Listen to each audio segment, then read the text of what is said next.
High নমস্কার বন্ধু, good morning. আমি চন্দন মল্লিক, তোমরা দেখছো আমার ইউটিউব চ্যানেলে তোমাদের সকলকে স্বাগত। বন্ধুরা, তোমরা কেমন আছো? আশা করছি তোমরা সকলে খুব ভালো আছো, আমিও খুব ভালো আছি। বন্ধুরা, আজকে আমার আলোচনা টপিক ইংলিশ গ্রামার থেকে আজকে আমি অ্যাপ্রোপ্রিয়েট প্রিপোজিশন সম্পর্কে তোমাদের সঙ্গে আলোচনা করব। তো বন্ধুরা, আজকে আমি 20টি মোস্ট ইম্পর্টেন্ট অ্যাপ্রোপ্রিয়েট প্রিপোজিশন তোমাদের সঙ্গে খুব সুন্দরভাবে আলোচনা করব। তাদের মানে বলে দেবো, তারা কোথায় বসছে, কেমনভাবে বসছে সেটাও তোমাদেরকে দেখিয়ে দেবো। তো বন্ধুরা, তোমরা অবশ্যই শেষ পর্যন্ত দেখে নেবে, তবেই তোমরা কিন্তু বুঝতে পারবে। যদি তোমরা শেষ পর্যন্ত শোনো বা দেখো, আমি কথা দিচ্ছি তোমাদের টাইমটা নষ্ট হবে না, বরং তোমরা প্রত্যেকটি প্রিপোজিশন ভালো করে বুঝতে পারবে। যদি বুঝতে পারো, ভালো লাগে অবশ্যই একটা লাইক করে জানাবে, খারাপ লাগলে ডিসলাইক করে দেবে। কোনো কিছু বলার থাকলে অবশ্যই কমেন্ট বক্সে কমেন্ট করবে। বন্ধুরা, আমি চাই আমার পশ্চিমবঙ্গের প্রত্যেকটা ভাই বোনকে, পশ্চিমবঙ্গের প্রত্যেকটা বন্ধু বান্ধবীকে সাহায্য করতে। যদি তোমার সত্যি ভিডিও ভালো লাগে, অবশ্যই লাইক করে শেয়ার করে প্রত্যেককে দেখার সুযোগ করে দেবে। তো চলো শুরু করছি, দেখে নাও। বন্ধুরা, অ্যাপ্রোপ্রিয়েট প্রিপোজিশনের উপর আজকে আমাদের পার্ট 8। তো এই পিডিএফটা তোমরা আমার টেলিগ্রাম চ্যানেল থেকে পেয়ে যাবে, আর টেলিগ্রাম চ্যানেলের লিঙ্ক আমি ডিসক্রিপশন বক্সে দিয়ে রেখেছি। বন্ধুরা, তোমরা যদি আগের এই ভিডিওগুলো দেখতে চাও, মানে আগের পার্টগুলো যদি দেখতে চাও, অবশ্যই দেখো প্লেলিস্ট আসছে, মানে ভিডিও শেষে তোমরা ফলো করবে, দেবে প্লেলিস্টটা দেখতে পাবে। তোমরা সেই প্লেলিস্ট থেকে একদম পুরো পার্টগুলো দেখে নেবে। ওকে, শুরু করছি। আমাদের ফার্স্ট প্রিপোজিশন নাম্বার 1। ফার্স্ট আছে অ্যাসেন্ট টু মানে মত দেওয়া। ভালো করে মুখস্থ করে দাও যে অ্যাসেন্ট টু মানে কি? মত দেওয়া। এবার দেখো এক্সাম্পলে কোথায় বসছে দেখে নাও। I can never assent to such proposal. আমি কখনোই এই ধরনের প্রস্তাবে সম্মতি দিতে পারি না। তাহলে বুঝতে পারলে না অ্যাসেন্ট টু মানে মত দেওয়া। এক্সাম্পল বলা আছে I can never assent to such proposal. আমি কখনোই এই রকমের প্রস্তাবে মত দিতে পারি না বা সম্মতি দিতে পারি না। ওকে, তারপর দেখো আমাদের কোশ্চেন নাম্বার 2। অ্যাসোসিয়েট হুইথ মানে সংযুক্ত থাকা। বুঝতে পারছো তোমরা? অ্যাসোসিয়েটের পর সবসময় হুইথ বসে। অ্যাসোসিয়েট হুইথ মানে সংযুক্ত থাকা। এক্সাম্পল দেখে নাও। The tide in the river is associated with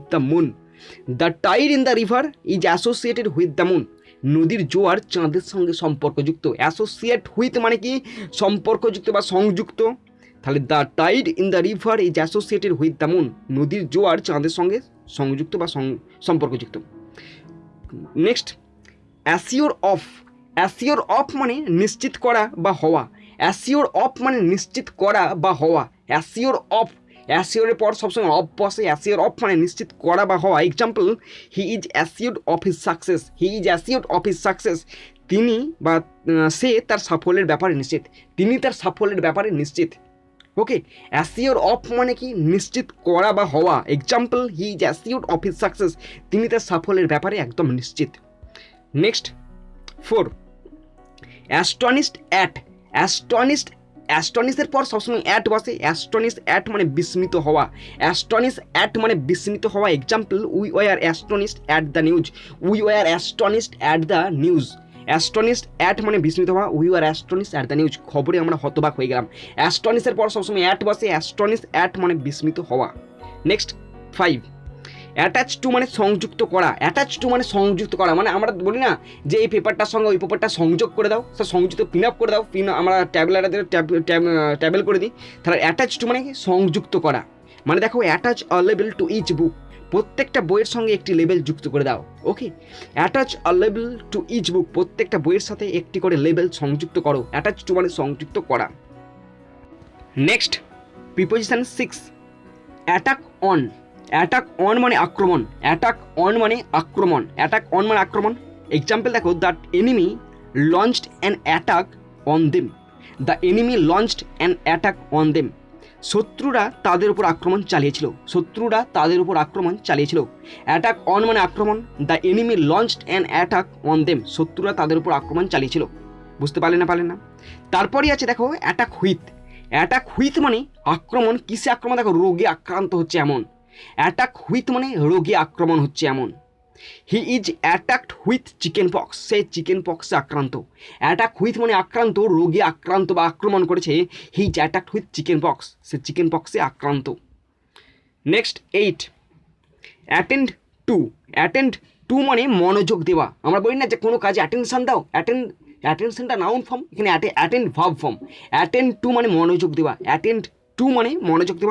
example, attend to your studies, attend to your studies, তোমার পড়াশোনায় মন দাও। অ্যাটেন্ড টু ইয়োর স্টাডিজ মানে তোমার পড়াশোনায় মন দাও। নেক্সট 9, অ্যাটেন্ড আপন। অ্যাটেন্ড আপন মানে সেবা করা। অ্যাটেন্ড আপন মানে সেবা করা। অ্যাটেন্ড আপন মানে সেবা করা। Example, the nurse attended upon the patient. The nurse attended upon the patient. এক্সাম্পলটা বাংলায় আছে, দেখো, সেবিকা রুগীটি সেবা করেছিল। অ্যাটেন্ড আপন মানে সেবা করা। The nurse attended upon the patient, সেবিকা রুগীটির সেবা করেছিল। Next 10, attribute to. Attribute to মানে গুণ আরোপ করা। অ্যাট্রিবিউট টু মানে গুণ আরোপ করা। Example, he attributes his success to hard work. He attributes his success to hard work, তিনি তার সাফল্যকে কঠোর পরিশ্রমের ওপর আরোপিত করেন। অ্যাট্রিবিউট টু মানে গুণ আরোপ করা। Example, he attributes his success to hard work, তিনি তার সাফল্যকে কঠিন পরিশ্রমের ওপর আরোপিত করেন। Next 11, authority on. Authority on মানে বিশেষজ্ঞ। অথরিটি অন মানে বিশেষজ্ঞ। অথরিটি অন মানে বিশেষজ্ঞ। Example, doctor Sen is an authority on Mughal history. Doctor Sen is an authority on Mughal history. Authority on মানে কি? অথরিটি অন মানে বিশেষজ্ঞ। Doctor Sen is an authority on Mughal history.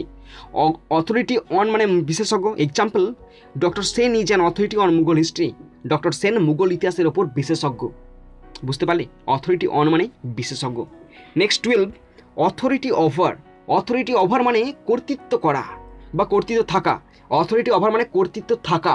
Authority over মানে কর্তৃত্ব থাকা। অথরিটি ওভার মানে কর্তৃত্ব থাকা। Example, she now has authority over the people who once ruled her. She now has authority over the people who once ruled her, তার এখন সেই লোকেদের উপর কর্তৃত্ব রয়েছে যারা একসময় তাকে শাসন করত। অথরিটি অন মানে কি বললাম? অথরিটি অন মানে তোমাদের দেখিয়ে দিচ্ছি, ভালো করে দেখে নাও, ভালো করে শুনে নাও। অথরিটি অন মানে বিশেষজ্ঞ, যে আমার ওই জিনিসটার উপর একটা বিশেষজ্ঞতা আছে, ওকে। আর অথরিটি ওভার মানে কর্তৃত্ব থাকা। Next 13, avail of. Avail of মানে সুযোগ গ্রহণ। অ্যাভেল অফ মানে সুযোগ গ্রহণ। অ্যাভেল অফ মানে সুযোগ গ্রহণ। Example, avail your self of the opportunity. Avail your self of the opportunity. Example, সুযোগের সৎ ব্যবহার করো। অ্যাভেল অফ মানে সুযোগ গ্রহণ। Avail your self of the opportunity মানে সুযোগের সৎ ব্যবহার করো। 14, অ্যাভেলেবেল টু। অ্যাভেলেবেল টু মানে পাওয়ার জন্য বিবেচিত। অ্যাভেলেবেল টু মানে পাওয়ার জন্য বিবেচিত। আমরা বলি না যে ওই জিনিসটা এখন অ্যাভেলেবেল আছে বাজারে, তাহলে অ্যাভেলেবেল টু মানে কি? পাওয়ার জন্য বিবেচিত। Example, the facility is available to the students only. এই জিনিসটি বা এই সুবিধাটি কেবলমাত্র ছাত্রছাত্রীদের জন্যই উপলব্ধ। অ্যাভেলেবেল টু মানে পাওয়ার জন্য বিবেচিত। The facility is available to the students only. Next 15, aware of. Aware of মানে সচেতন থাকা। অ্যাওয়ার অফ মানে সচেতন থাকা। অ্যাওয়ার অফ মানে সচেতন থাকা। Example, he is not aware of the new developments. সে নতুন উন্নয়ন সম্পর্কে অবগত নয়। আবার পড়ছি, অ্যাওয়ার অফ মানে সচেতন থাকা। He is not aware of the development, সে নতুন উন্নয়ন সম্পর্কে অবগত নয়। নেক্সট আছে 16, ব্যাড অ্যাট। ব্যাড অ্যাট মানে খারাপ। ব্যাডের পর সবসময় অ্যাট বসে। ব্যাড অ্যাট মানে খারাপ। He is bad at mathematics, সে গণিতে ভীষণ খারাপ। ব্যাড অ্যাট মানে খারাপ, মানে একদম কাঁচা বলা যেতে পারে যেটাকে। He is bad at mathematics, সে গণিতে খুব খারাপ। Next 17, based on. Based on মানে ভিত্তি করে গড়ে ওঠা। বেস্ট অন মানে ভিত্তি করে গড়ে ওঠা। বেস্ট অন মানে ভিত্তি করে গড়ে ওঠা। Example, the theory is best on this finding. The theory is best on this finding, তথ্যটি এই অনুসন্ধানের উপর ভিত্তি করে। বেস্ট অন মানে ভিত্তি করে গড়ে ওঠা। The theory is best on this finding, তথ্যটি এই অনুসন্ধানের উপর ভিত্তি করে। 18, বেগ অফ। বেগ অফ মানে ভিক্ষা বা প্রার্থনা করা ব্যক্তির কাছে। বেগ অফ মানে ভিক্ষা করা বা প্রার্থনা করা ব্যক্তির কাছে। বেগ ফর মানে ভিক্ষা প্রার্থনা করা জিনিস, মানে কোনো কিছুর জন্য ভিক্ষা প্রার্থনা করছি, কোনো কারোর কাছে ভিক্ষা প্রার্থনা করছি মানে বেগ অফ। কারোর কাছে আমি তোমার কাছে ভিক্ষা প্রার্থনা করছি, তার মানে হচ্ছে অফ। আমি তোমার কাছে আমার বইয়ের জন্য, বই মানে এখানে বুক, বুকের জন্য মানে বইয়ের জন্য ভিক্ষা প্রার্থনা করছি, তাহলে সেটা হয়ে যাচ্ছে তোমার বেগ ফর। বুঝতে পারছো না? বেগ অফ মানে কারোর কাছে ভিক্ষা প্রার্থনা করা। বেগ ফর মানে কিছুর জন্য ভিক্ষা প্রার্থনা করা। Example, I beg of you for mercy. I beg of you for mercy, আমি তোমার কাছে ক্ষমা প্রার্থনা করছি। ওকে, আমি তোমার কাছে ক্ষমা প্রার্থনা করছি। ভালো করে শুনে নাও। বেগ অফ মানে ভিক্ষা প্রার্থনা করা ব্যক্তির কাছে। বেগ ফর মানে ভিক্ষা প্রার্থনা করা কিছুর জন্য। I beg of you for mercy, আমি তোমার কাছে ক্ষমা প্রার্থনা করছি। লাস্ট আমাদের 20, বিলিভ ইন। বিলিভ ইন মানে বিশ্বাস করা। বিলিভ ইন মানে বিশ্বাস করা, example he doesn't believe in God, সে ভগবানে বা ঈশ্বরে বিশ্বাস করে না। বিলিভ ইন মানে বিশ্বাস করা, he doesn't believe in God, সে ভগবানে বা ঈশ্বরে বিশ্বাস করে না।